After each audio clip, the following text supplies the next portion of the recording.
What's up, Bun Boys?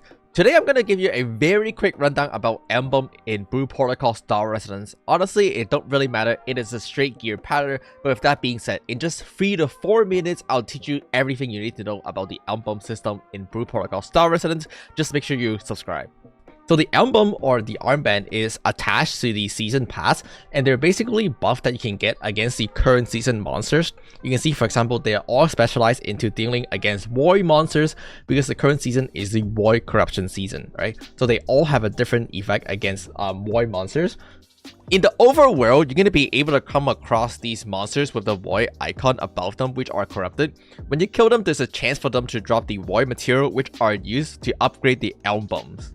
Usually people are just going to find a good spot that have a lot of spawn and easy to AFK in, and they're just going to AFK overnight to farm it. I do believe the drop rate get reduced the more you get in a day, so you will have to farm this across multiple days and stuff like that. For the first day, our first AFK farming spot is going to be right here in the Rune City.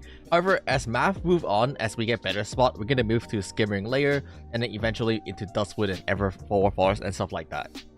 If you guys can help it, try to disable every single thing on your auto battle system except for the basic attack, so that this will let everyone have a chance to hit the mob and get credit for it. The way this works is pretty straightforward. You just farm for these material and then you just upgrade your skills over. Highly recommend you just upgrade them across evenly, because the higher you go, the more EXP it requires. So definitely just upgrade everything evenly. Technically, if you're a DPS, the most useful one would be the one at the top left, because it increases your main stat.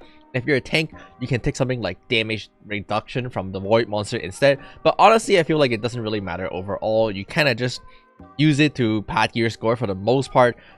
So just max out whenever you can. Starting in Master Mode, you're going to start seeing Void Corruption monsters as well as Void Corruption device. By activating the device, you can choose to either cleanse or release a Void Corruption wave, which corrupt every single thing around you with the Void effect. This allows you to use your Emblem effectively against them, and it's usually the more recommended route, as it allows you to do more damage. Because the Emblem effect are only working against corruption, outside of that, it's just a straight ability score pattern, and it doesn't really do anything else.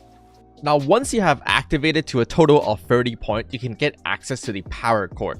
You can level up the power core using the Emblem power part, which is mostly going to come from either the battle pass or the weekly limit. Make sure you buy this out priorities every single week alongside with the voice sigils, right?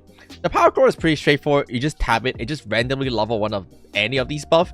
And for the most part, once again, these buffs only really work against void monsters. It's pretty straightforward. If you want a DPS, just equip the DPS one. If you're a tank, just equip the tank one. If you're a healer, just equip the tank healer one. Hey, I recently started a brand new VTuber channel that you should definitely check out, because my bunny is going hungry. Brew Protocol Star Residence.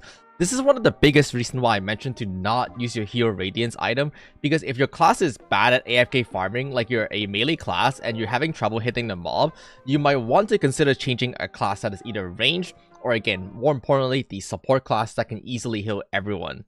So with that being said, that is gonna be it for this video. Hope you guys are not having electricity bill problem AFKing with your computer on.